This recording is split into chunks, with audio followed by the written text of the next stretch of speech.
Hey there YouTubers, and welcome to DidgieTalks. I thought for today's video we'd get some help from some tech. Alexa, what are we talking about today? We are talking about living with a smart home for our YouTube buddies. Alexa, do you want to introduce this one? Sure. Hey YouTubers, welcome to DidgieTalks.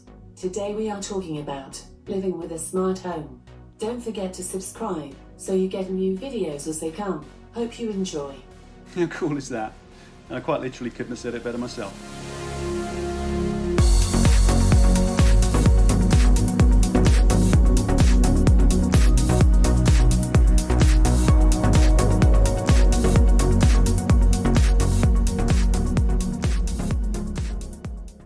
So what constitutes a smart home? It can probably best be described as a home with connected technologies that enhance the way you live in it.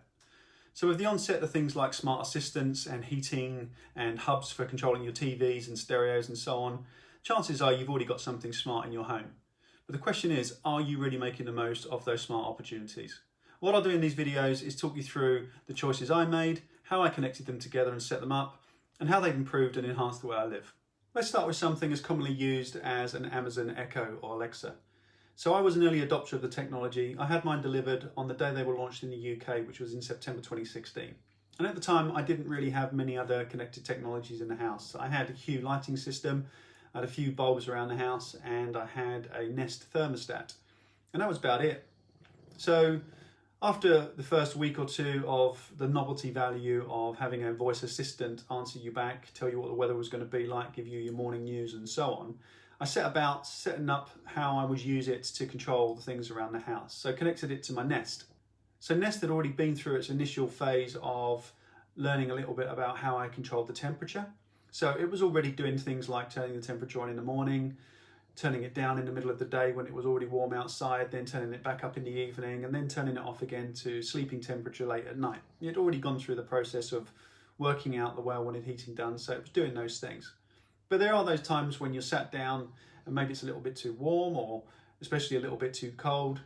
And at that point, you either pick up your phone, go into the app, work out what you're going to do, make the change, so on, or you get up and go to the Nest thermostat on the wall and twiddle the knob. All very simple and very straightforward, I know. But then what you can do is just simply ask Nest to change the temperature. Alexa, turn the Nest up 1 degree. The heat's set to 22. And whilst at first this might feel a little bit different and not necessarily normal, you get used to it really quickly. And before long, the whole family were using voice commands to control the temperature around the house. Next, I set about connecting our Hue lighting system to the voice assistant. And with Hue, we'd already set up the basic functions. So they'd come on in the morning when the alarm went off. They'd start off dim and get brighter, then they'd switch themselves off as we got into the morning. And I set them to sunset. So as the sun started going down, the lights would come on. They'd normally come on brightly. And then again, they'd dim as we went through the evening, even changing colour to a more sunset colour as we got past 9:30 in the evening.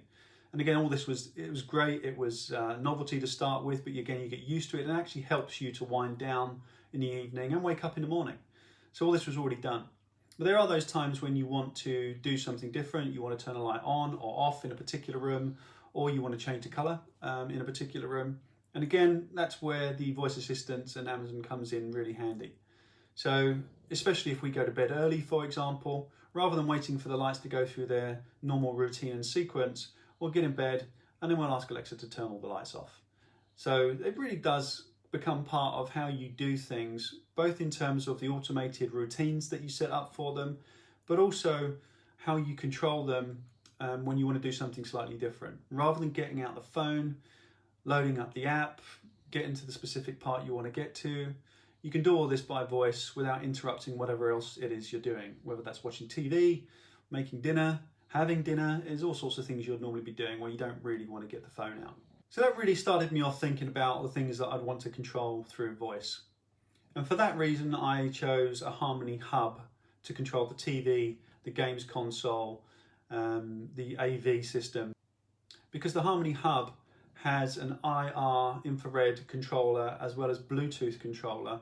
So it was able to control pretty much everything else we had in the house that used those technologies. So I could now ask a voice assistant to turn the TV on, turn the TV off, to change channel, to turn the volume up, turn the volume down, to pause TV, to play TV and movies. Okay, you normally have a remote control in your hand and you normally push a button, but it becomes another way of doing things. I still use the remote control a lot, but we also still use voice control quite a lot. So the family very often will ask the voice assistant to pause the TV. If you haven't got the remote control handy, you want to do something or the phone rings, you can just simply ask Harmony to pause or to turn the volume down. So again, it just becomes another way of doing the things you're used to doing. So it does enhance the way you interact with your smart home. It is a novelty to start with and it feels great to start with, but pretty quickly it just becomes part of the way you do stuff. And yeah, it's not a necessity. You can get up and find a remote control, you can get up and find a phone, run into your apps and do all the bits and pieces you want to do. But I think that living at home is about living as easily and comfortably as possible. And if you can find ways to enhance the way you do that through the use of connected technologies, then why not? They're not that expensive these days. They're not that difficult to set up. They're really easy to use and they're becoming better and better. And now I just sit down and I ask Alexa to turn on the TV. I ask her to turn on the Xbox. I ask her to do all the things I would normally do by pushing a button just more easily and more naturally. So again, it's not something that really drastically alters the way you live your life. What it really does is just in little ways enhance the way you live your life and enhance the comfort and the functionality of your smart home. One of the main features of voice assistants is music. And at the time when I got my voice assistant initially, the sound quality was okay, but it wasn't that great. And actually connecting it around the house wasn't as simple as it is now. I think systems have improved over the last couple of years with the advent of the Apple device and so on, and also the advent of additional boxes to add to your voice assistant. But at the time, I opted to go for a Sonos system. I thought Sonos offered the best compromise between quality and networkability around the house. I think they're a little expensive, but you're paying for the additional sound quality and robustness of the device. But nevertheless, that's the route I chose to go down. And now I have my Sonos system do a lot of the speaking on behalf of the voice assistant. So, for example, our morning briefing plays on our Sonos system all around the house. So whichever room we're in, we can hear what's going on. We play music all around the house. We can play it in individual rooms or we can play it on the whole network. And again, that's quite useful if we've got things going on. So if one person's in the kitchen doing something, they can listen to some music while somebody's in the lounge watching TV and they don't interfere with each other. And this has become more of an integrated function in general. So in our kitchen, we have a Sonos One, which is integrated with Amazon. And therefore, in the kitchen, not only can we control the music and the briefings and all the other bits and pieces we would normally do, but we can pretty much control everything we would normally control through our Amazon system. So I'll often, if I'm running out of something in the kitchen, I will ask our Amazon system to add something to our shopping trolley. Alexa, ask Ocado to add Pizza Express house dressing to the shopping trolley. No problem. I've added Pizza Express house dressing at £1.50 to your Ocado trolley. Enjoy the rest of your evening. And it would do that. Save me writing it down and putting it on a note so that I remember to do it when we put the list together. We can do it while we're actually in the heat of the moment, so to speak. And the other thing I'll do is if I'm just wrapping things up and just about to go into the lounge, I'll ask our system to turn on the TV. So by the time I get in the lounge, the TV is turned on, the amp and the sound system's all turned on, it's all ready to go.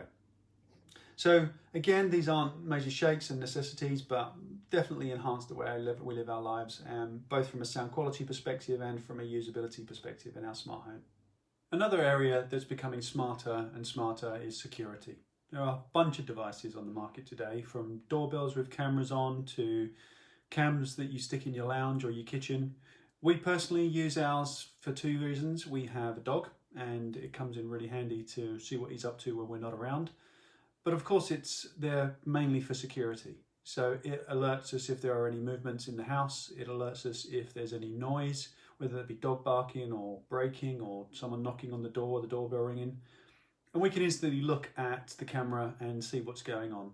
So it's really just about peace of mind and just being able to instantly understand what's happening and know that something is happening in the first place. If there was something happening, we could report it to the police immediately and have somebody turn up. We could alert a neighbour who could potentially just check in, or just in general, we could just make sure that things are all well and good back home when we're not there.